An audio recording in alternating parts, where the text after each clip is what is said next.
I'm Tony Craig. I play Jack Huey on Due South. I am Catherine Bruyere. Hey everyone, this is Ramona Milano, otherwise known as Francesca Vecchio. This is Paul Haggis, and you're listening to Due South by Southeast.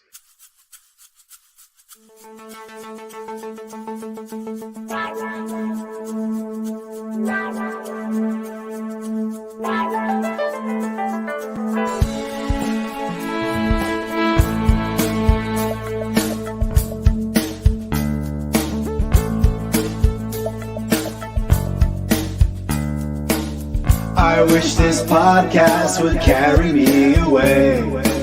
But while talking to Squee and Michelle, get a word in edgeways. Record over a bottle of rum on a dock in Southampton Bay. Hey, Due South, that is what we're talking about. Due South. Saddle up my microphone, get deep in bed, girl, bone. Due South by Southeast.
Hello and welcome to Due South by Southeast.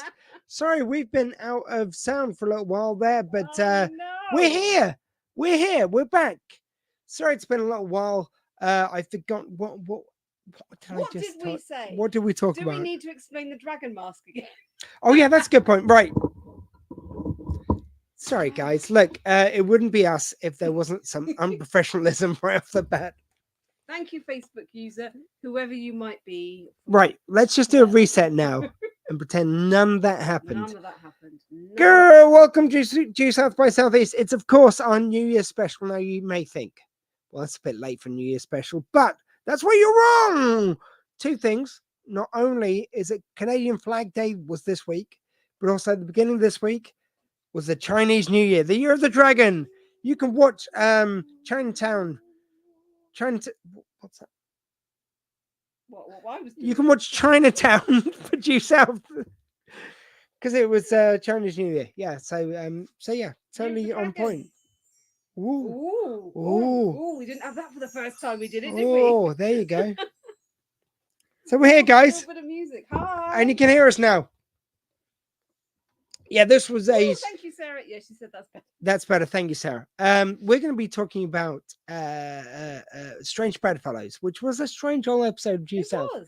They broke a lot of conventions. Yeah. By the way, I'm just going to put it out there as well. Part of the reason, probably why I didn't notice you couldn't hear us, was that I am on some painkillers tonight. I've basically just slightly owied my shoulder, which I dislocated and broke and all sorts of jazz last year. So yeah, it's a bit owie and I'm on painkillers, but it's all going to be good. We'll get through this. We're going to get through it. It's We be are. fine. We're going to get through this. He's on painkillers and we have rum. So Yes, which brings us to one of our orders of business. So 1 second. Cheers. cheers. I'm sorry, I don't have my iPad to hand, so that means I'm doing the theme tunes. Yo ho ho, we're getting drunk as hell. Tell me where from are we drinking, Michelle? Hey, hey. Wow. What I rum can- are we drinking? I This can is courtesy show of my you brother, by the the way. bottle. Let me turn it round. I'm gonna do my best here to show it to the camera. Yep, that is Krusty Juggler. Juggler. I don't know if you can see it very well on there, but yeah, Krusty Juggler. That was made in Cornwall. Oh, I don't know if you can Cornwall. see it very well. And there's a really good My brother did quite an epic walk Richard. all across the country, and he brought me back this rum from his travels. very nice rum. It's very nice rum. Very Yeah, nice we're rum. very And much we haven't enjoying had this one. very on, caramelly. We haven't had this one on the podcast before, and it says on here it's won an international trophy as well for silver. Silver. So, very good, very good. We're And it's enjoying it's it, a very lovely nice. drop. Yeah. So very caramelly, very nice. Goes very well with we're having it with Sprite. Nice little it's a bit of lemonade, but it's got that extra little lime hit as well, The which mixes very well. barrel-aged black spiced rum bursting with deep. I never know how to say it. Demerara sugar. Yeah, the brown sugar.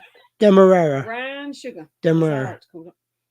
Creamy vanilla and a big old helping of exotic spice. It is a big old helping of exotic spice, and we would recommend it. It's really good. Yeah, if you can get hold of that, please do. Krusty Juggler. Krusty Juggler. We love a bit of Krusty Juggler. We love a bit of Krusty Juggler, we do. You got to go a bit West Country when you're saying that for some reason. Sorry. Did I say, by the way, I'm Detective Squee. With me, of course, and I would hate to miss around or leave it to last. It's, of course, it's Willow, Detective Willow, Lieutenant Willow. I think we decided we were going to go with. And by the way, yeah, she's here. You might have missed her because she's quite small. It is, of course, Hi. Mini Mountie Michelle. And I may have pointed this out before. He does make me sit in a smaller chair as well, just to make me look that little bit smaller. Hey, the chair just reveals what the chair reveals. It's smaller than your chair. Yeah, but Just you're pointing that you're out. smaller than me. What's your point? Exactly. It makes it look worse. I'm already smaller, then you make me look even smaller.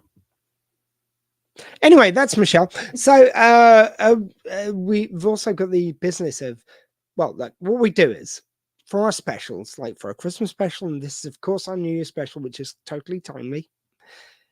We open up our golden circle and we shower you with gold as we bring in new inductees to the golden circle. So Mini Mountie Club, hey, golden circle, golden circle, golden circle, golden circle, golden circle. So Michelle, and far past time, I should have thought this at the Christmas one, but of course, the one inductee we have to put into our golden circle.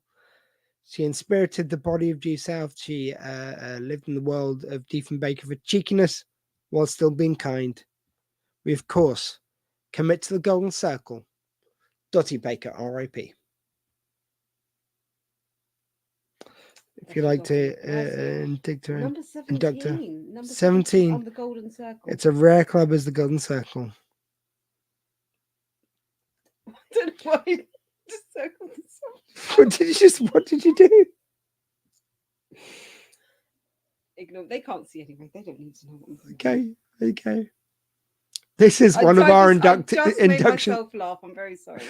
This is one of our induction ceremonies, i.e., not Y. Is that an IE? That's an Okay, IE. that's not. I That's guess. not the mistake I made. Her handwriting is You know not good. what? It's not. It's not. But I know what I've written, and it is our lovely Dottie. Number The Dotty 17 is in on the golden circle. So we leave the golden circle for another year. Michelle, though, I believe you had an inductee to the regular do. Mini Mountie Club. I do. And continue on the theme that I love, by the way, the golden circle. Hold that up to the camera for a second.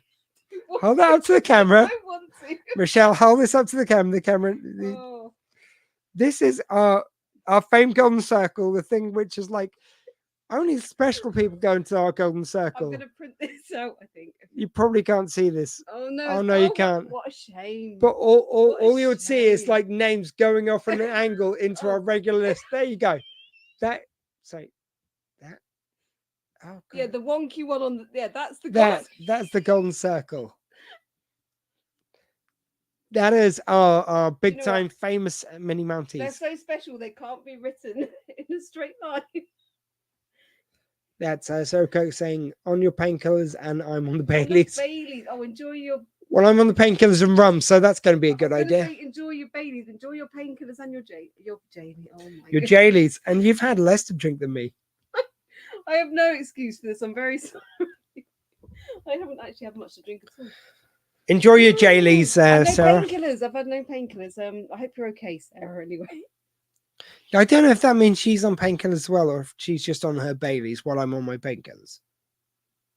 You're on painkillers and I'm on Baileys. Yeah, I think she's just on the pain. Oh, So on the she's just on the Baileys. Baileys. She's just on the Baileys. She's just on the Baileys. Oh, why is everything so complicated tonight? Life just is complicated. So anyway, Michelle. Yes. So we've dealt with who's on the Baileys. We've dealt with the Mini Mountie Club list. We've dealt with what we're drinking. I think it's time to talk about this week's episode. Wait. What? No. I'm What have I going to forgotten? put somebody on the Mini Mountie. Oh yeah, sorry, you were list. just beers, no meds. Oh, sorry, is that Sarah again? But her name No, is that normally comes up with Sarah. That's someone else. Whoever just you beers, are, no meds. Well, enjoy your beers. Facebook user, enjoy Yeah. your beers. Good. Beers are good. Glad you're on no meds. Yeah. And we've got a Mini Mountie list. Yeah, who's We're doing the Mini Mountie. Did you do the song already? Mini Mountie Club? I did that already. Golden circle, I said before. Yeah, you Okay. said golden. Standard circle. What number are we up to? 133. And by the way, just a reminder, this was a silly bit which was meant to get up to 100 Mini Mounties, which has no criteria, and we're up to 133. It is a joke which went out of hand, and I'm so pleased it did it. It's so much fun. But I would like to continue on the theme of having animals as part of our Mini Mountie Club. Of course, we adore the animals in our Mini Mountie Club. So I'm adding Rolo, who is a cat. Rolo the cat. Rolo the cat. This is Tommy's cat. Tommy, which is, of course, the boyfriend of Neve, Of your my daughter. daughter. Yeah. He has a beautiful black cat who's being inducted, unbeknownst to him, into our Mini Mountie Club. We induct Sure, all. Rolo wouldn't mind. Yeah, no, Rolo We was. require nothing of Rolo. We know Rolo's a big fan of this show. I mean, why wouldn't he be? Come on. Exactly. Rolo. Rolo is now in the Mini Mountie Club. Do you have anyone? No, I put one in. Look, I put Dotty in into the golden circle. Okay. So I was doing the important work. Moving on swiftly. So, I believe we're on to the episode now. Yes, let's do that. So we specifically made note of who wrote this one and directed it. We do. I'll find it again now. Then. How many pages of notes did we get up to? That's not my artwork. What? Not my artwork. We're now just like looking at pictures which have been drawn. Have you gone past it? Surely you've gone past it, the notes now, haven't you? I don't know. Oh no, I saw it. No, we haven't gone past it. God, this is great, great podcasting. We're just looking through your notes, going, "Oh, I'm sure it's in there somewhere, dear." Do you know what? I'm Jesus going to Christ. make this digital, so it's not all on paper, and then we're going to look so professional. Yeah, that in this week, obviously, is it? Not this week. No, not. So, who directed it and who wrote it? So, director George Bloomfield. Which very famed director of Due South, which actually kind of surprised me because I don't know if this is. I'm pretty sure he did some of the earlier series, but this seems very different stylistically for Due South. This is a very interesting episode, the way It was very in which it's different. shot Very different. and written, actually, for that matter. And it's written by Paul Haggis and P.B. Carney. and I've just got to address Arnie. it. I'm just going to address it front on. Like, we are aware of the allegations, and I believe by this stage, out now, proven in the court of law facts about Paul Haggis. It's a very difficult one because we do want to talk about Due South in all the episodes, but we do want to acknowledge that there is a perhaps problematic thing with this guy. It's very difficult for me because, like, I'm never a conspiracy theorist. When something's been proven in a court of law, that does change it. But we also do know that the Scientology Church has been out specifically to raise allegations against him, which aren't true. Which I can't help but does make me look at this in some questioning light, even though, you know, I want to believe the woman who come forward. But anyway, all this is just to say, really, we're just going to talk about it as a piece of art. We're going to ignore where the art comes from. I'm sorry if this lost some people here, but I just want to kind of like pay mention to it. Like, I don't want to seem like we're ignoring this kind of very thorny issue. We're just going to take the art as the art is. And this was one of the last ones, I think, written by Paul Haggis, who kind of would go on to leave the show. We're just going to talk about the episode as the episode and nothing more. Okay? That having been said, let's talk about this episode. Moving on swiftly. So it was an interesting start to the episode, this one. So it started, we've got Benny, and he's having like a psychoanalysis. There's Thatcher and there's this guy. They're showing him these like litmus testings, like asking what he's seeing out of these pictures. Yeah, and so truth, justice, criminal, cop. Yeah. Very black and white, as we know our Benny to be.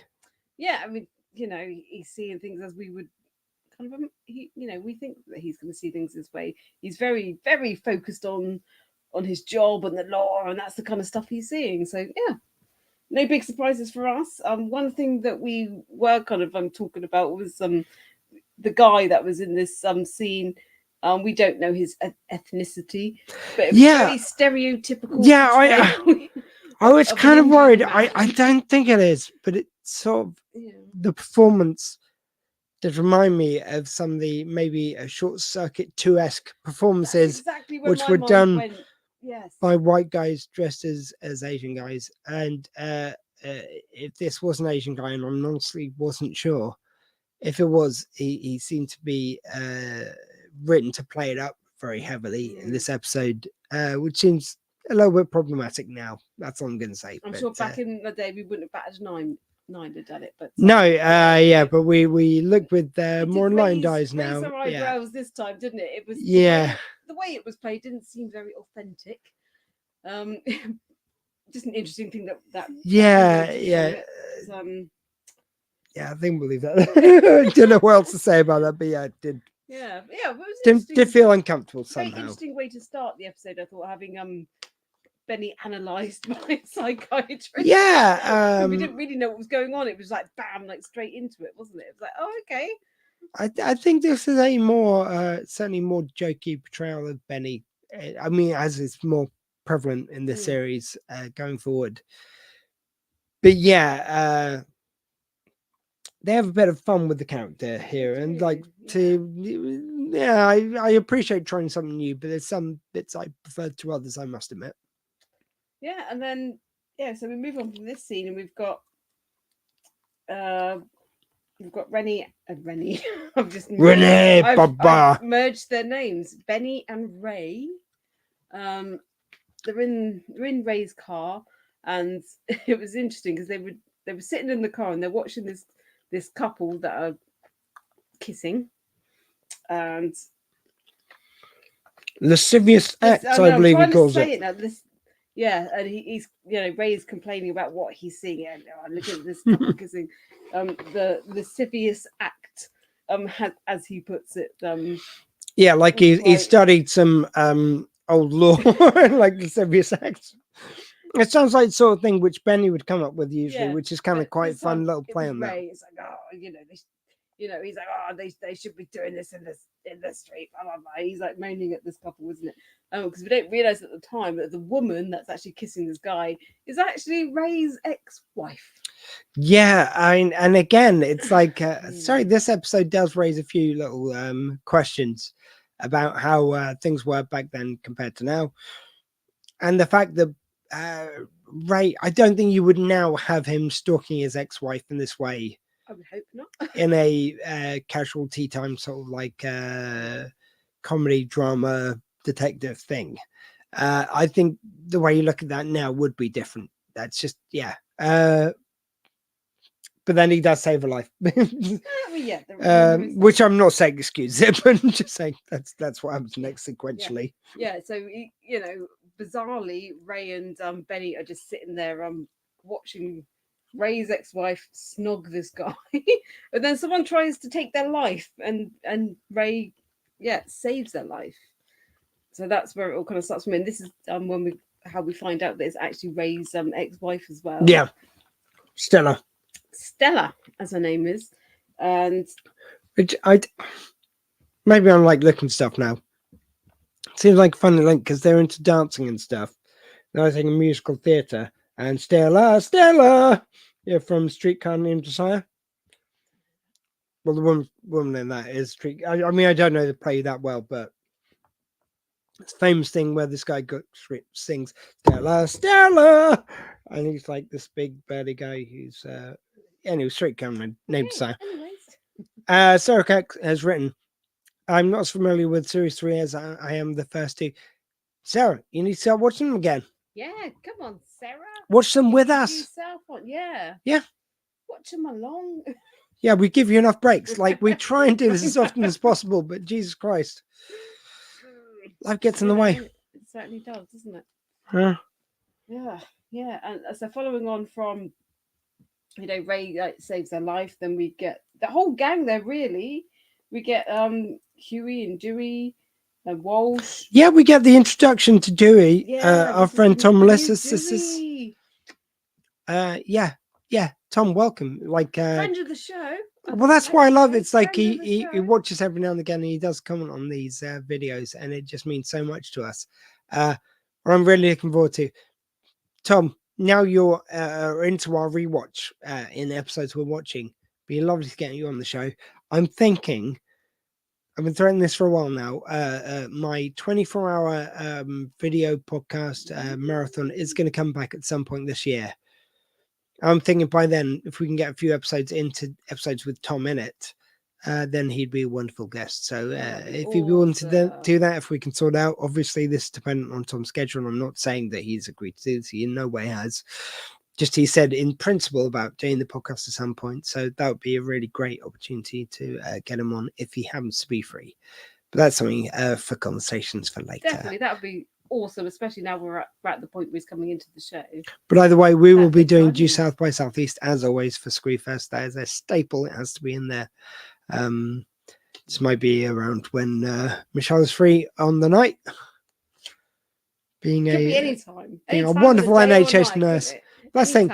I'm going for 24 hours, so at least 1 hour in the day you will be free shortly. I'd be free at some point, wouldn't you? So it's the principle anyway we work on, and I always book it so it's like after whatever shift you might be working. But anyway, that's a thing for another day. So so we get Tom Melissis. I did notice he was very young and very, very hunky in this episode. We enjoyed your I mean, he's a silver fox now, as aren't we all? But very young and lovely. Sarah Kirk's, but sorry, just go on the screen there. I do have all the DVDs, so I need to watch them more often. Yes, you do, Sarah. Yeah, do catch up on Series 3 and Series 4, as it's known in some territories. Over here was 3 series, and the last one is called Season 3.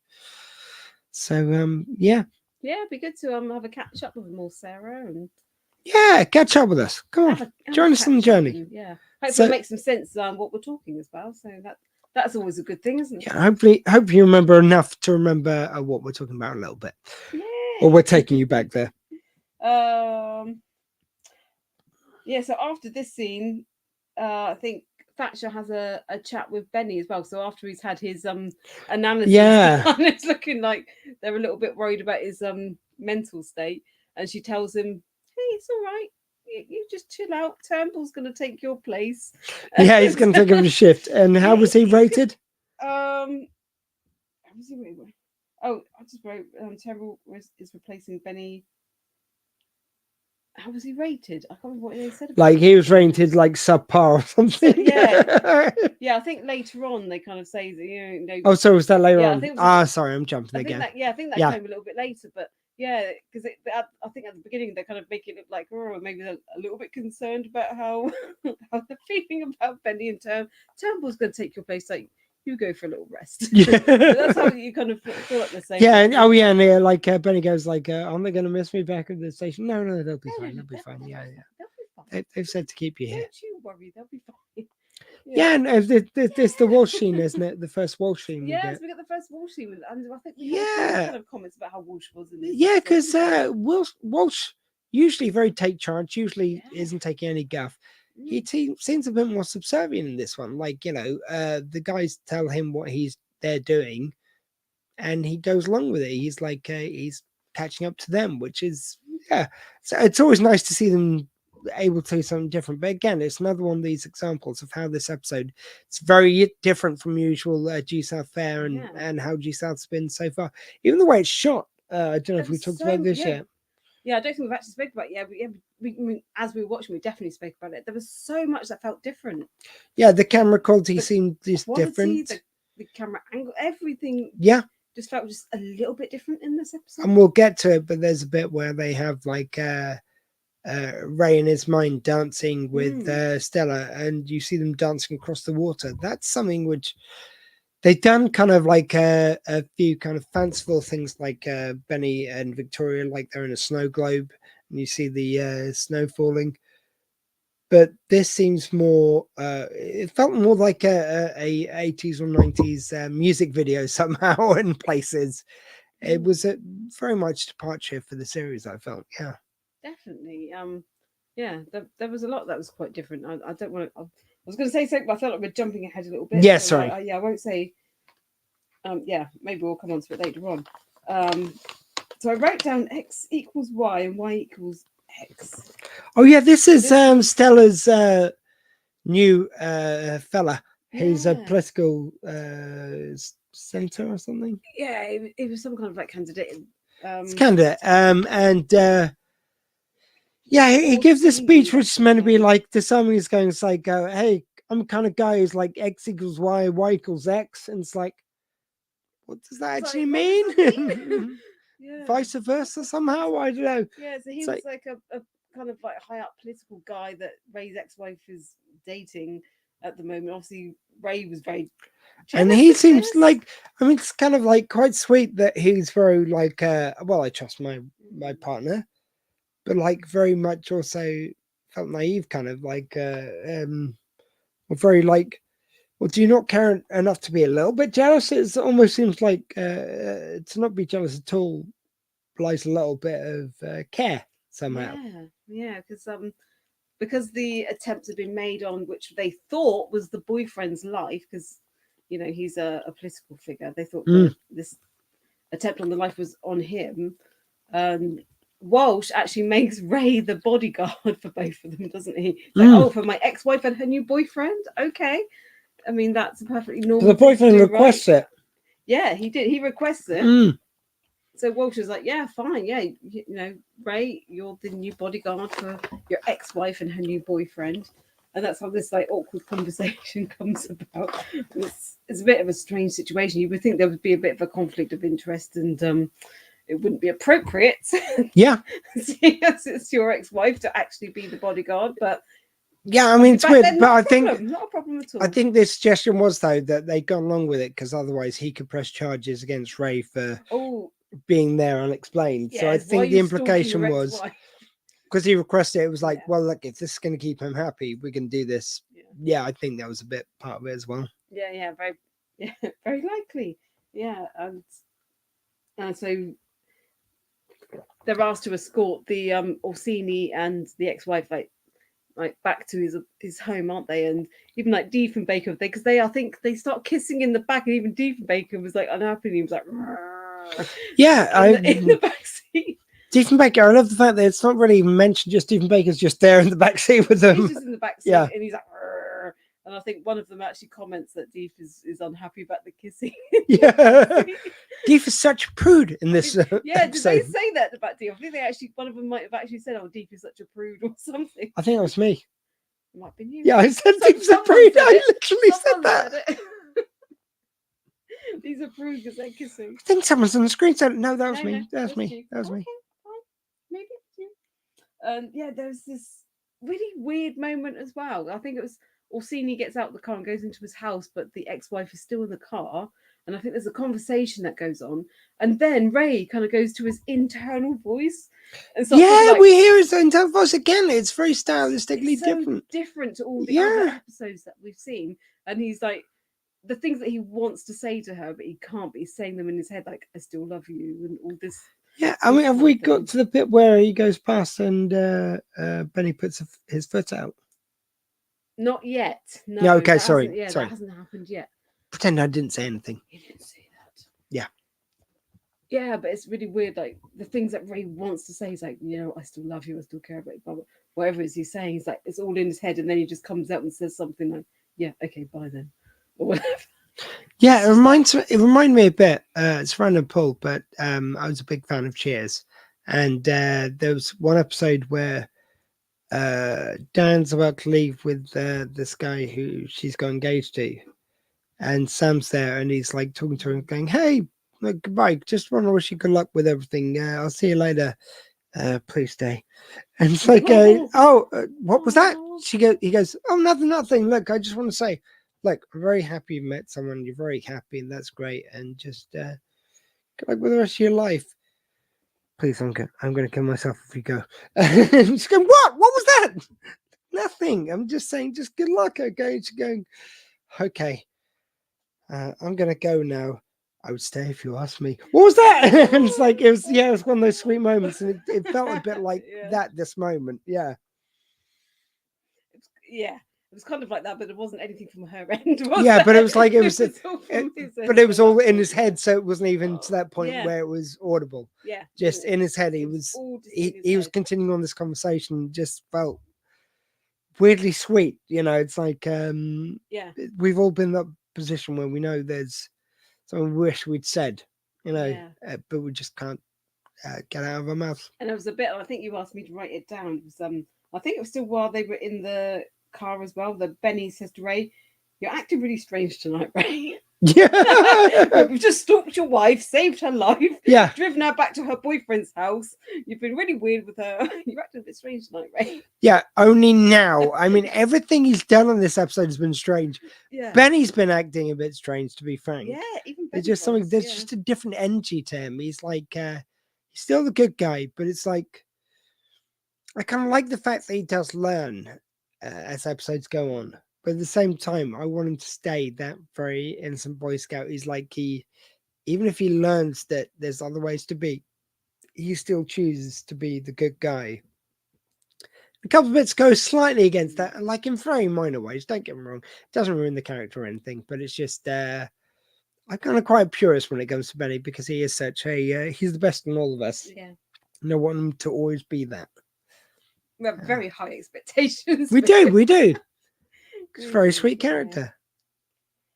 Oh yeah. So then I made mention of the fact that so I think we just got to a point where we just thought, this really feels like it's been shot very differently. It was Yeah. like even the colours, like even like Benny's, like the red on his uniform and everything was so bright, and everything was just kind of standing out. Like Yeah, the different way it was shot, the way they like the things we've been saying, like the way they're shooting things with like Ray and his internal voice. They'd never done anything quite like that before. Well, I was trying to think. I was The trying to visuals like and think if everything the just other sound very episodes different. from this series, because we're only 4 episodes into this series, I was trying to remember if any of the other ones looked like this. I don't think they did though. I don't. Yeah, I think this is a departure from this episode. So maybe it feels like there's quite a lot different about this one. Well, again, just talking about the moving projection. That's all. But like, I think it was a few episodes into this series where Paul had to stop writing for them, and they start to like maybe move other things over. At that time, I don't know. I'm just kind of speculating, but this was really when Paul Gross was out in charge. You know, I think after this episode going forward, if I'm right, it's something about now that it was starting to make a shift. So maybe they brought in some new shooting techniques, some new kind of like, hey, let's experiment with this a bit more. We've got comment. Benny Bar is way too high for me to live up to. Well, hey, none of us can live up none to of us it. can. None of us can. No, I'm not expecting us to be immortals to live up to it. I'm just talking about Benny as a character living up to it, I guess. I mean, it's like sometimes it's even hard for him to live up to the expectations of Benny. And I think like one of the things that's funny enough, I was just about to come on to, because I think like because they're supposed to be the bodyguards, I think they go back the next day, don't they? And Ray realizes that actually his ex-wife spent the night at this guy's house because they'd had an argument and she'd stormed off, and he didn't realize that she was actually going to spend the night with this guy. So when they go back the next day, you know, Ray sees her come out, and he's just like, oh, she spent the night, damn it, kind of a thing. And I think a bit out of character for Benny we see then, because I think Benny he's not acting like he's upset for Ray at all. He's not acting like it, but there's little actions that he's taking. It's like, oh, you know, you're upset at my friend kind of a thing.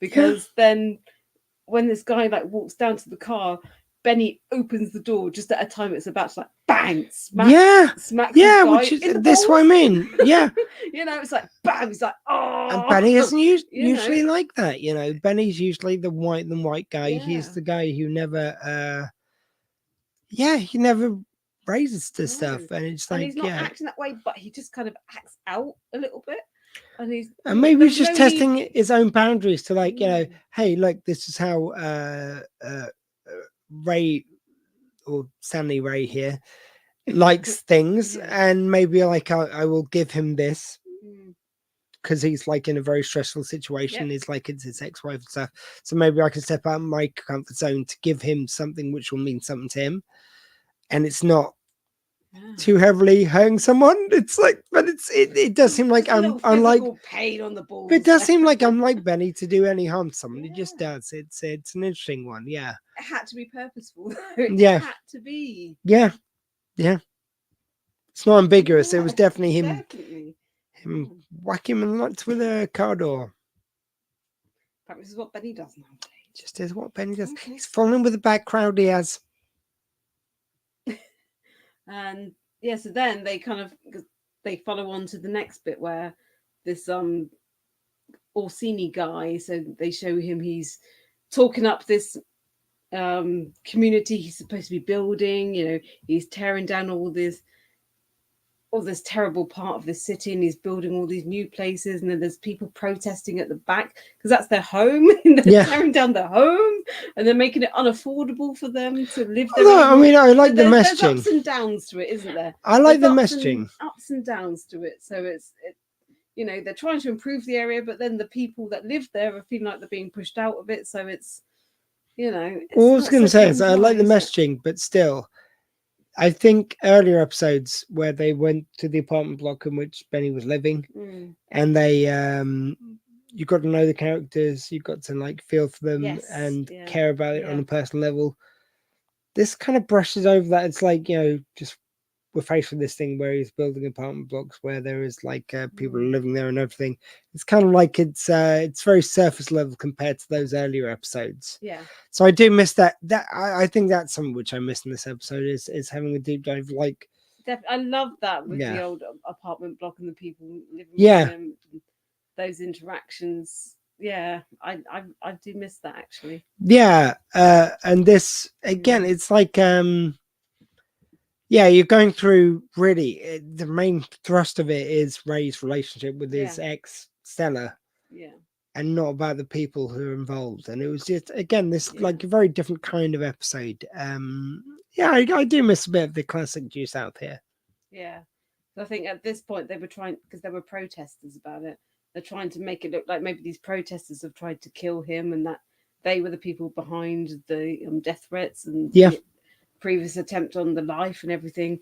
And, you know, that's how they're making it look at this point anyway. And you know, and we find out that's actually not the case.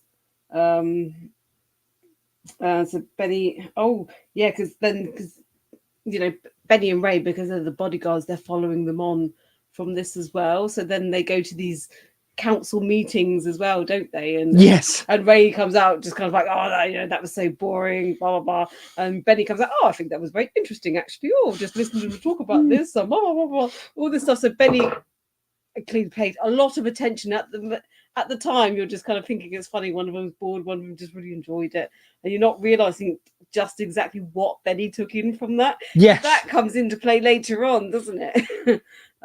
Which was quite interesting. But that's see, Benny knows what's going on. He pays He attention. pays attention. I mean, This was like, that felt very Benny. That was that nice, felt yeah, very in Benny. character moment. very Benny. We Yeah. love Benny. And so, so Ray dancing with X. Yeah, they have a Oh, little see the dance, don't hair. they? Yeah. And it was really weird. Wasn't this the one where his current partner is encouraging them to dance? He always seems like really want it to happen, Yeah. almost to a creepy extent. No, Dasmov, go on. I trust you. I trust you so much. I want this to happen. I'm just going to be in the bushes. Hello, one off the. No, look, it's just. It was weird though, wasn't it? It And then seemed she was like, "Well, fine. If you want this to happen, I shall go and dance with my ex-husband." Then yeah, it's very weird. And then very weird. Yeah, very weird. look, it's fine to be okay if they go, hey, it's all right if I have a dance with my ex to this music. You know what? Thank you for asking. That's cool. I trust you. That's fine. But it's like, no, you will fucking dance with him. It's like that. I don't care. Do what you want. Is your ex? Go and do whatever you want with him. I'm just Yeah. gonna sit here and enjoy my night. You carry on, guys. Very weird. Very weird. I thought. I think he was sexually turned on by it. Maybe he I was. just think that's what was happening. Maybe he was. We will never know. But he definitely was. Yeah, and there's a champagne bottle that gets sent to their table, and as the waiter is undoing the champagne bottle, I mean, this is the thing that only someone like Benny could spot. Only Benny. Yeah. It was like the way, like when you're untwisting the thing to take it off, so you've got the cork free to pop. And we should know we're having some prosecco before we came on mic. And I did not pay attention to which way you turned it. But apparently, if you turn it, it's like clockwise to turn it usually, and he turned it counterclockwise. And the funny thing is, that would make sense because you were returning it to reseal it after you put something nefarious in there. That kind of makes sense. I love the fact that when they throw in the water as well, and it just doesn't go off. Then Benny jumps in to try and get the bits of the cork. Yeah. So it was like. Yeah. Sorry, it does go off. I mean, it doesn't. Explode, yeah. Yeah, that's what I meant. Going mad. Yeah. It was set up to explode. Yeah, and it did explode. Sorry. Once it's in the water, it actually explodes. So they could have been killed. And Benny noticed that they were turning it the wrong way. So and you have to be really careful after an explosive's gone off. That'll surely cause waves, which are going to be dangerous if you jump in afterwards. But it's Benny. Anyway, It's Benny. but he jumps in. He goes, and like next thing it cuts to, like after he jumps in, it cuts to him in Walsh's office, just putting the bits of cork on the desk and saying what they all kind of like relate to and who's most likely to be responsible. Yeah, and it's like the thing about like, I mean, again, it's just it's a weird plot. This one, it's about Stanley and his ex. Oh, sorry, Ray, I should say, in this situation, and his ex. But you've got this other girl who works on the campaign and her ex, who's the one who's actually responsible. Yeah, because I don't know if we actually wrote anything down about that. At one point, Well, it was a weird sort of subplot. I mean, just... there was barely anything shown of it either, was it? Yeah. So Ray's ex Stella, she is a lawyer. Yeah. And she was she was going through a case where a woman. Oh yeah, she was representing was the case. Yeah, divorcing- of course. Yeah, she was representing this woman who was divorcing her husband, and there was a very brief thing that was shown about it. So as Ray is like looking a bit of a stalker, they show her telling this woman, "No, you need to get away from this man. He, he's no good for you." Yeah. So there's little bit of that kind of like going on as well, isn't there? It's like, you ladies gotta go get away from these bad men.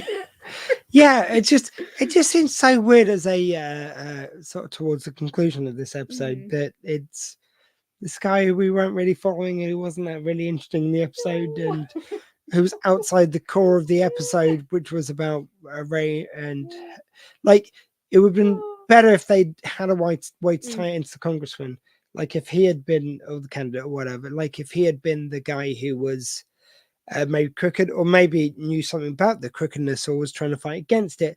It looked like he was guilty and then he's innocent, and someone else who he was working with was guilty, we didn't know. That would have tied it more into the main episode. Like really, this does feel a bit disjointed for a Due South episode. As interesting as the shooting vid is and the way they've done it, and that I do applaud them for. Like I've never seen the camera effects which you see in this episode used before in Due South. Yeah. Yeah. Do you know what? I think the only thing that seemed very kind of like really authentic of the Due South episodes, I think, was the music. Yeah, the music continued to be very authentic Due South music all throughout, very appropriate for all the different scenes and everything. It was all these other little bits that were going on. All the other little bits. Other little bits. Not that they were bad. They were bad. They just weren't authentic. They weren't authentic. They weren't. Thank you for taking the piss. That's right. I totally agree. It just I don't know, it sort of broke a few Due South rules sometimes. You're right, Lieutenant Willow. Yeah. You coming in to say hello? I think sometimes for the better, sometimes for the worse. Willow. Where's she going? There's Willow, just there. See I her? know, it's like trying to get a little making face a little in. cameo. Trying to get a little face in there. There she is. This is the Willow moment of the week. Anything to say? Hello. No. Hello, Willow. I'm talking. Yeah, I quite agree with everything you've said already. Nothing like her. Oh no, she was like, that's not what I've said. Hello, Willow. Oh, you just want to come get your face on the telly. Yeah. Always a firm favourite here on Due South by Southeast. It's Willow. And we always lift glass to Dottie. I'm lifting a microphone. I need to Lift microphone to Dottie. She's knocking my arm. I'm going to spit it. Yeah. So anyway, yeah. So the next bit that I wrote down is that we had a nice scene with we had Walsh, we had Francesca. Oh, Francesca, civilian, lovely Francesca. Would you like to make the noise you made when you saw her? Oh. Was that it? I think it was more pervy than that the first time. Was it? Ooh. Oh, Francesca. Oh, hello. And I'm saying hello, Francesca. And meanwhile, Sarah Kirk, our good friend, is saying hello, hello. Hello. Hello. Although, like, I'm sorry, I don't want to sound pervy, but when I did get to interview Romana. No, I can't say it now. Ramona Milano. That's the one. When I got to interview her, absolutely lovely, and she was poolside in a bikini, and like I'm just gonna say, totally respectfully, like she is now in her 40s, as am I. I think we're around the same age. My God, we're a different species, though. She looks amazing. Like the fact that she looks that amazing in her 40s. I just want to give credit. Like it's obviously she must work out and all this stuff all the time. I think it's amazing. Yeah, just enough respect to her. A wonderful person. Stop fangirling. A wonderful person and a beautiful human being, inside and out. That's all I want to say. You thought I was being pervy, but no. But also, whoa. I think, yeah, both of us. Whoa. Oh, what? You're falling over as well. No one's blaming you. It's Yeah, when I we mean- both. It's like when we both see Benny and go. Oh, Whoa. we both do. Come on. Then we go Come whoa on. for Franny, and we go ooh for Benny. Ooh. And four for Francesca. For on Trashka. Anyways. Anyways, Um. we've lost a few viewers on that one, I think. Oh. Yeah, so after I wrote Ray and Stella moment. I'm trying to think, is that Yeah, they have is that they another have this lump in moment his where she head? where she goes to say to him like I can leave him for you, basically. Like she does Yeah. offer, and he's the one. And do you yeah, know no, it's- do you know what? I know what it was now. Oh, I know go what on. it was. Yeah, there Come was on, this moment. I've I got think- something in a sec then. Yeah, I think they were walking out. They had this this moment where I think like Ray was like looking down, and then like she went to like touch his like face. Yeah. But then he looked up and she looked down, and then like he almost went in for a kiss, and it's like they were both like having these like moments, weren't they? Yeah. Oh, but nothing's gonna happen. Well, what I Oh. really liked is it does the opposite to what what they did previously with like the original Ray and his ex, because there he was kind of like pushing for it almost, and then realized it wasn't the right thing. Whereas this Ray knows it's not the right thing, and like you can see he wants it, but it's like he goes like, no, we're not doing this. You know, this is not a good idea. And he's the one who actually cuts it off, which I think is kind of beautiful and really cool. It just does something a bit different from what we've seen before. But yeah, as you say, they have like that. They do have that moment of looking each other in the eye, and you know they both want it. And that's different from deciding to do it, though. So okay, I think to your point, says I agree, Sarah. Sorry, Michelle. Sarah saying she agrees with you. Oh, probably. Yeah. Yeah. This is annoying because I wrote down next to this Ray and Benny's character moment or Orsini's, but I don't know what that was now. The Ray and Benny moment. Yeah, well, they were in Orsini's. They have a nice little moment. What was the moment about? I have no idea. I can't remember now. So I'm writing down they had a moment. They had a moment. They had a moment. I think It was nice. It was in moving on. Orsini's. Yeah. That's really annoying. Subservience. Can't read my own writing. That's helpful. Wilson, Willis, Where are we? Like Wells. point to where the thing is. subservient. Wills. Walsh being subservient again. Oh, yes, yeah. Because we were talking about that earlier on as well. It's like Yeah. once again, Yeah. you know, where's the authority? We like the authority with him, don't we? Yeah, It's and not it's like there, Benny is it? comes in and So- like kind of directs him a little bit. Like, Yeah. so what do we know? And then he's like, it feels like he's leading everything. Everything. It's just so unlike him. It's like we're so used to the fact that like Ray and Benny are like coming in just like rah, rah, rah, rah, rah, and Walsh is like, oh, this is so annoying, and he's Yeah, what's the Mountie doing here? yeah, he's so frustrated by everything, and he's kind of like taking the lead on everything, and it's complete opposite in this one. And I It's like, would what say, happened to Walsh? I would say that Is he the on good thing some new about this meds? series is, in this series, it does expand out on some of those characters, and it does give them a chance to do different things. But here, it just feels like he's not being Walsh. He's not, And he he's needs to not be Walsh himself. at all. Yeah. It's like they've started him on some new meds, and it's just no mention of it. It's just Yeah. It's very bizarre. It's very weird. Where's our Walsh gone? Maybe he's coming back. Maybe he's Sarah. back. Oh, Sarah's getting raunchy now. Oh. I have lots of Ray and Benny moments in my dreams. Come on now, Sarah. Come on, it's a family show now. It's a family behave show. Yourself. Apart from when we swear, it's a family show. I mean, I understand. Yeah, I wish I could remember that understand, moment Sarah. between them. They were, because it is a very different dynamic with this. It's Ray so and different. Benny. We're so used to this whole dynamic of they come in, Walsh is annoyed, but they go off, but he ends up supporting them in the end. But there's all this conflict. I remember in them. this episode, it but- feels. Sorry, go on. I was just saying that usually there's like conflict between everyone, but he's just like, yeah, okay, yeah, we'll go with whatever you say. Yeah, whatever you want to do, whatever you want to say. Oh yeah, we're gonna put you on this. So Yeah. this isn't Walsh. Yeah. Where's Walsh gone?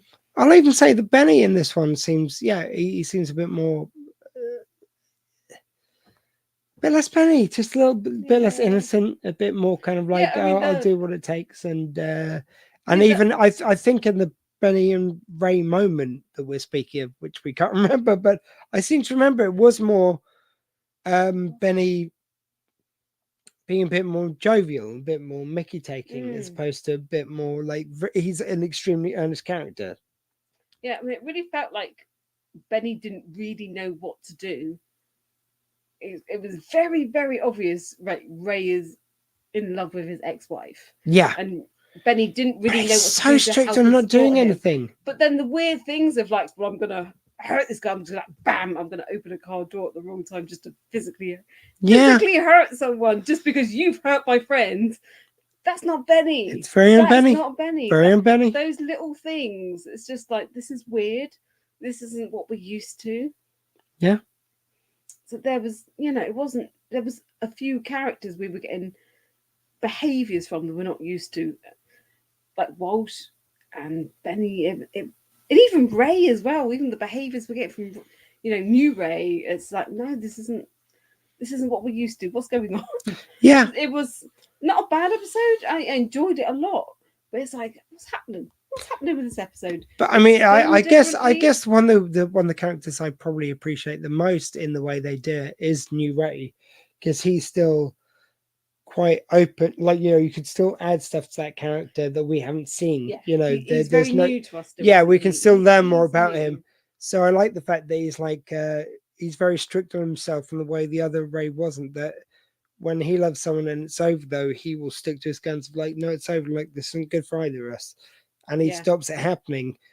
And previous Ray might have let it happen for a minute and then come to his senses. But that's a really nice differentiator between them. It's like, that's, even though he's not perhaps in some ways as clued on as the Ray we know, he's like a bit more buffoonish, but he's got some street smarts. Yeah. The one thing he's got, it's like he's strictly loyal. So, it's like when he's finished with someone, when there was someone else, no, he doesn't interfere with that. He's not that kind of guy. And that's a really great character differentiator. Yeah. I like it. Ooh. But the other ones, it does seem like, they're just acting out of character. Yeah. We know enough about their characters to know that that's out of character. It's not normal for them. It was a little bit strange to watch, really, wasn't it? Then I've written down Ray, come on in, close his door. So that was so Ray, he's round his ex-wife's house and they're dancing, they're talking, they end up kissing, and it's looking like he might stay the night round there. And Benny, so he's a little tempted. I won't like that. Yeah, like the slightest bit tempted. Yeah, slightest bit tempted to stay the night with her. And then Benny is like, no, this is a bad thing. I need to get you out of this situation. And he's like, he end up going round there and he's like knocking on the door, and like Ray opens it like, this is a really bad time. It's like the worst time that you can come around right now. What do you want? This is like a really bad time. And then Ray's kind of Benny's kind of like, oh, this is bad. Potentially this is could affect your life. Yeah. This is he's like, this is the one time when he is okay. Yeah, I should say he is Benny, a bit Benny right now. No, but I should say that you're trying to have sex to save your life. Yeah, and I should say Ray here is a little bit tempted. Sorry, I said as if he isn't tempted at all, but I'm saying he tries a little harder. Like, he keeps himself to account for a little longer than maybe other Ray did in the same situation. Yeah, and I can't remember what it is that Benny says to him when like Ray opens the door, because like Ray's just like, this is like a really bad time, really bad time right now, and Benny's like, right, you could die, kind of like, you could die if you don't listen to me right now. And Ray kind of like realizes, he wouldn't be saying this if it wasn't. Well, exactly. I like that. There's other shows where it's like they might question someone or go, it's like, oh, come on, what are you on about? Where it's like, no, you say that, we jump to it. That's partners. I believe you.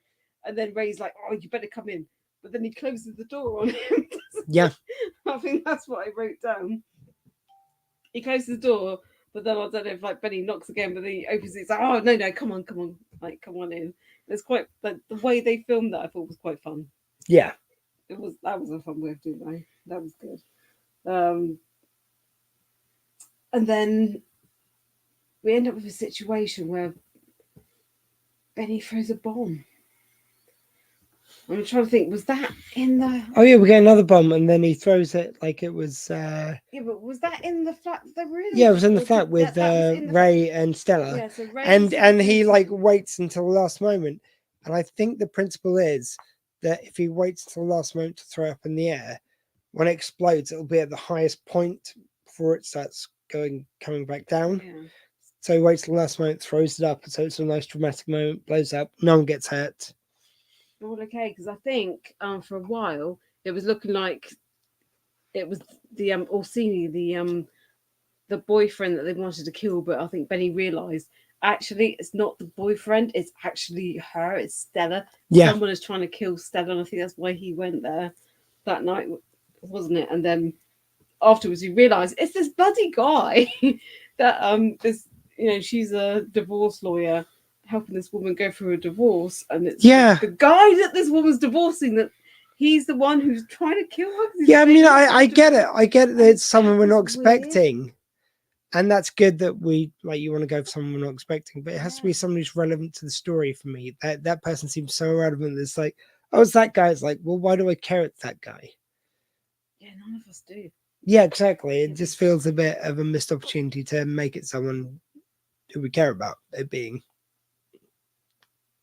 Yeah, again, it's like I didn't see it coming, but like, why would I care that it's coming, that it's him? Yeah. If you tie it back to the center, say it's like you have a character who's working for the center all the way through. How would be him? Like, you know, that would be a nice way of tying in, and like, it made sense that someone would try and kill him. And show him being protective of the center or the candidate or whatever he's meant to be. Yeah. And then when he turns out to be guilty, it's like he can go, oh, I did it all for you. It's like, no, I didn't ask you to do this. Like it makes it more empowering. It shows the center to be a good guy that way as well. Just make it some random guy who's like, it was me. Yeah, I was in it at the beginning, remember? But yeah, it's like, but if you're in a relationship and you're getting divorced, like killing the divorce lawyer doesn't change the fact that your partner doesn't want to be with you anymore and wants to divorce you. So it was weird, I thought. Well, it's just blaming her, I guess, for something which wasn't her fault. Yeah. It wasn't the strongest motivation in a character. Yeah. So I think for us that was a little bit weird, wasn't it? Just a little anticlimactic, I think. Yeah. So after all that was resolved, we did have a nice little bit at the end where Benny's back in his consulate. And all through the episode. Sorry, we've missed that at the beginning of the episode and kind of partway through. He's always going, it's like, can you hear that? Sorry, what's that noise? Yeah, like when they go, it's like, they go, it's like, the results came back. Like, you're totally in the clear. It's like, do you hear that noise? Like, no. I think the evaluation may need a bit more fine tuning or something like that. Yeah, he kept hearing noises. And then he finally finds out the reason why he's been hearing noises is it's because his dad is making a lock cabin to work from. This like we were talking about the fact that it felt until this moment, a lot of it felt very unusual due south. Whereas this moment felt very due south. It's like, so his dad has got this cabin now, which we see play out in the rest of the series.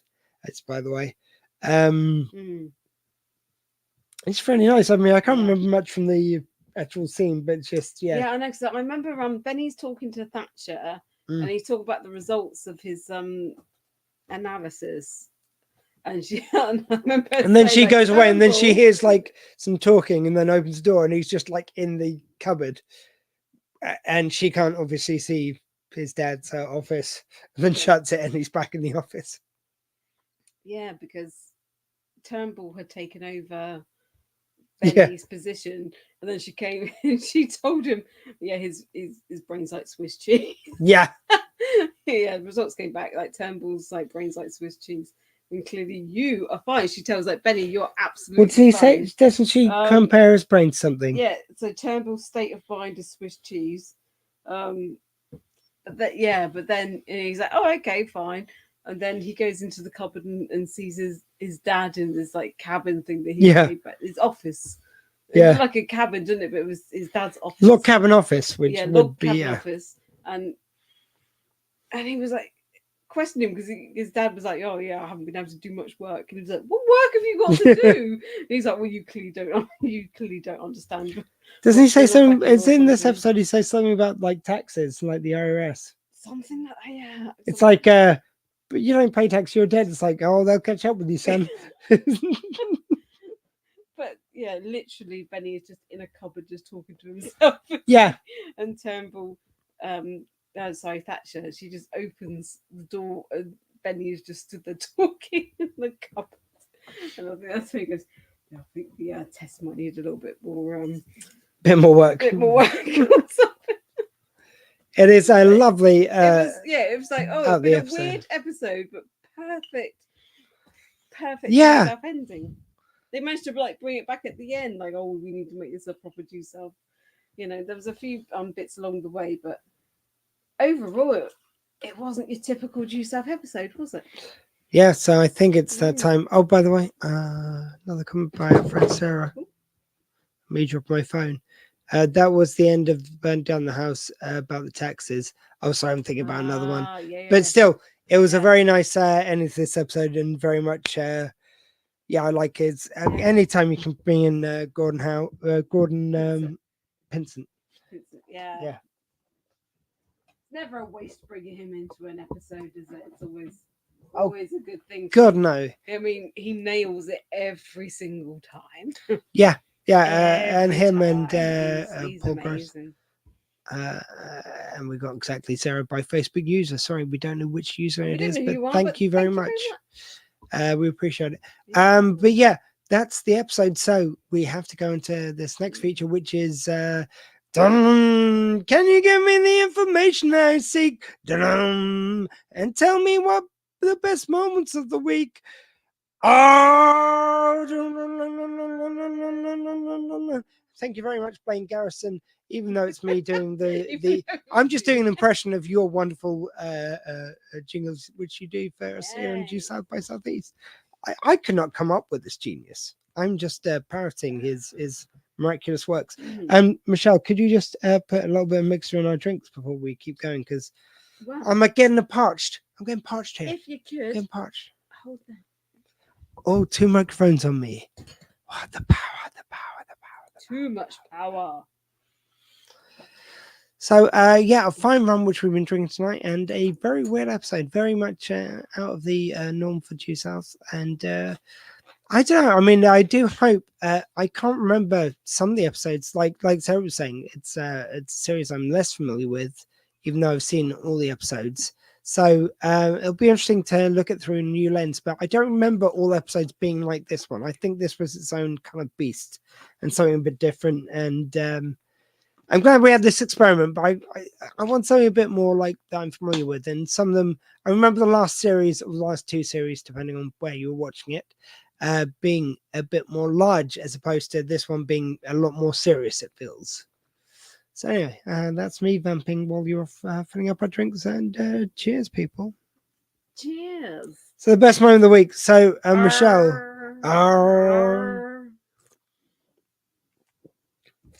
In this, the Year of the Dragon. Rawr. Anyway, so Michelle, what is your most Canadian of the week? I think this is the one I've struggled with the most. The most On this episode. I think I'm going to go.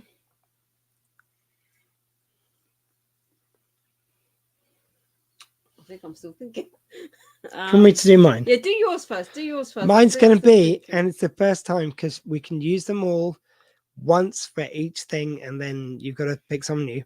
So I'm going to say Ray Kowalski as the most Canadian because more so than first Ray ever did. He sticks by his morals. He does have a waiver at some point. For the large part, he's saying it's like, no, it's going to be hurtful to you if we go on. Whereas like Ray had to be stopped by his ex going, no, this isn't a good thing for us. Boom. Okay. Boom. okay. Oh, mic drop.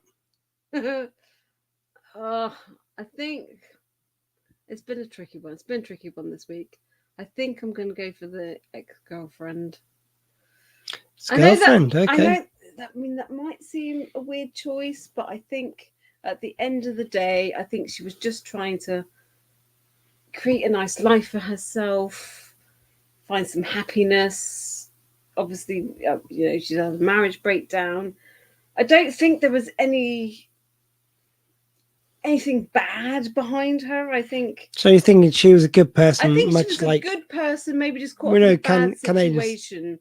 On the whole, to be. Maybe just trying to make the best of her situation. Maybe I Okay, don't know. okay. I don't know. I don't think there was anything innate bad about her or anything. I think she was a good person, trying to move on, trying to make the best of things.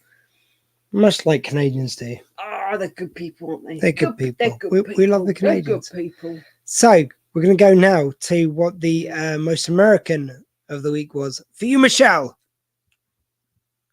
Ossolini. I want to call it Ossolini. That sounds wrong now. The boyfriend. Okay, yeah. Because I think he was trying to live the American dream. I was going to go for him for very similar reasons. Yeah, he was going for the political American dream.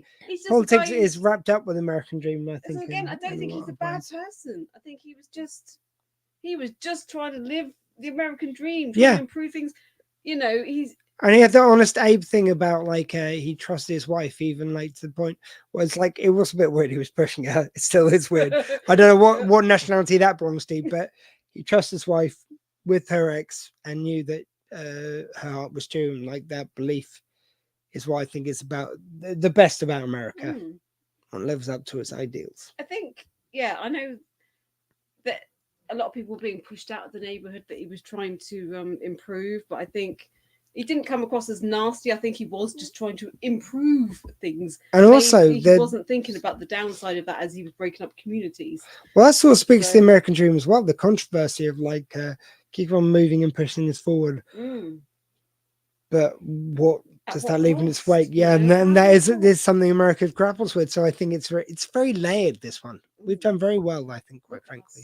Sorry to pat ourselves on the back, but we're just fucking geniuses. What can I say? Hey, do you know what we should add to this one? Who was the most Indian of the week? No, let's not do that. Let's not do that. Let's not get cancelled tonight. What was the best? It was just so funny to me. We had the whole kind of, short circuit thing going on with that guy. Because we both thought it independently, genuinely. I was like, short circuit. You go, I was thinking just that. Genuinely, it was mildly uncomfortable. That's where the accent's from. Short circuit, not India.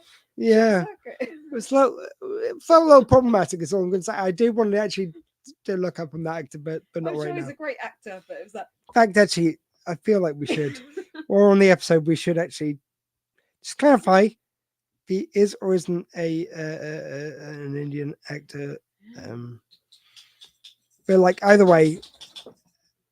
Yeah, it seems the performance was not okay, even if he was an Indian actor. But wow, I mean it was something. Do we know the name of the Indian character? I don't know. I think it was Tom Abbott. It was played by Cadell Brown. It does look like it. I think it's this guy, and I think if it is the guy who I'm looking at, he is a genuine Indian guy, or Asian guy. Sorry if I'm sorry. Actually, he might be a black actor who was playing Indian. Actually, yeah, which still isn't ideal, but it seemed like it seemed like problematic betrayal is all we're saying. Yeah, I don't know what to say about that. It was just like it seemed like it was very over the top Indian character who maybe would not live up to today's standards, shall we say? Yeah. Anyway, we'll move on from that. No Indian of the week. We're just not going to go there. Stephen Bacon moment of the week. Well, I would say him being prudish, it just seemed very Diefenbaker. Like any time when you can get Diefenbaker being characterful, doesn't matter what he's showing, it's like, yeah, him being prudish, him being like loving, him being like violent some weeks. Yeah, there wasn't a lot of deep. Him being an action hero when he breaks down doors, that was the best. That may be my best Diefenbaker moment of all time. So many like action shots and things. This week wasn't the week for that, was it? So, I'm going to say actually, one day, and unfortunately, it's not going to be that many episodes forward. We're going to run out of Due South episodes, and we might have to go to a different TV show. But when we do, I feel like we should do a show where it's just like our favorite moments of Due South, like our Due South mini Mountie Awards or something. I feel like that's what we should build up to at the end. Wow. But we've got many episodes to talk about first. Yeah, we're not there yet. And we're really shit about getting around to recording, so don't get me wrong. I'm going to be going for years longer. About 10 years. Yeah, with our schedule, yeah. We're going to try and do one every month, but we said that 2 months ago, so, we'll do our best. So we're going to go for one in March. I want to do one in March. And March is a busy month, but we can do one in March. Anyway, what was your Diefenbaker moment of the week? I think it had to be the same. In Prudish in the car when they were kissing, hilarious. Yeah. Good old Diefenbaker, and wonderfully played by Draco in this instant. So I think that's it, Michelle. I think it is. Have we covered all the moments of the week, all the best things, all the what rum we're drinking, all the Mini Mountie Club A, Golden Circle, Dotty. Watch the show. Hello. The show. Yeah, I think we're there. Wrote the team tune, sang the theme tune. We'll sing if you want us to. We're not the we best could singers, be so good to you. I would like to thank Sarah Kirk for all our comments and Facebook user or users. Sorry we didn't get your names through, but thank you very much for joining us. I have been Detective Squee. With me has been Lieutenant Willow and Mountie Michelle. And Michelle, if you would take flight fancy. Oh, by the way, where can they contact us? dewsouthbse@gmail.com. Where else? Well, the thing is, I was going to say the Twitter thing, but what's that? X. It's X now. Don't confuse me by changing. Oh, well, the URL's still Twitter, so let's go with Twitter and Instagram. It is Instagram, so that'd be @dewsouthbse. And where can they find the podcast version, which this will be on tomorrow? www.dewsouth. The wonkies, it's on the screen. Where? Oh, read it on the screen. www.wonkiespanner.com/podcast/dewsouthbse. It's on the screen in front of you. Where's that? And what rum were we drinking? It's a good rum. It's too good a rum. So we're drinking the Crusty Juggler. Crusty Juggler. And what were all your best moments of the week again? Sorry, no. Let's not get through it all again. Jesus Christ. Read what's on the screen. Where is it? On the screen. I wasn't looking at the screen. So, Michelle, imagine if they were having, say, maybe just imagine a compass in front of them, and they wanted to keep it pointed in a direction until we next meet again. What direction might they point it in? Due south by southeast. A.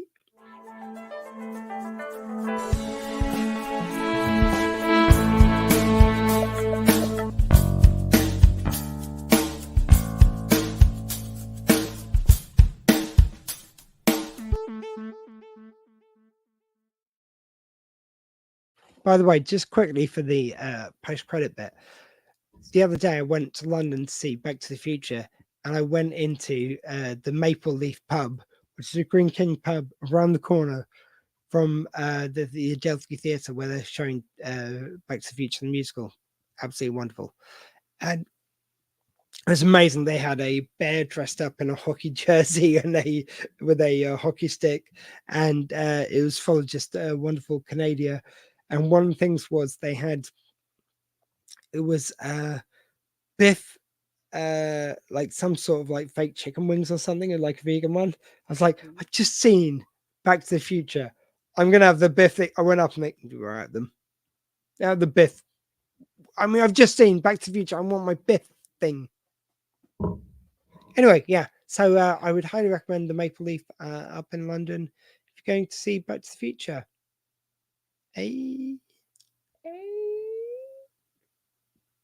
Night.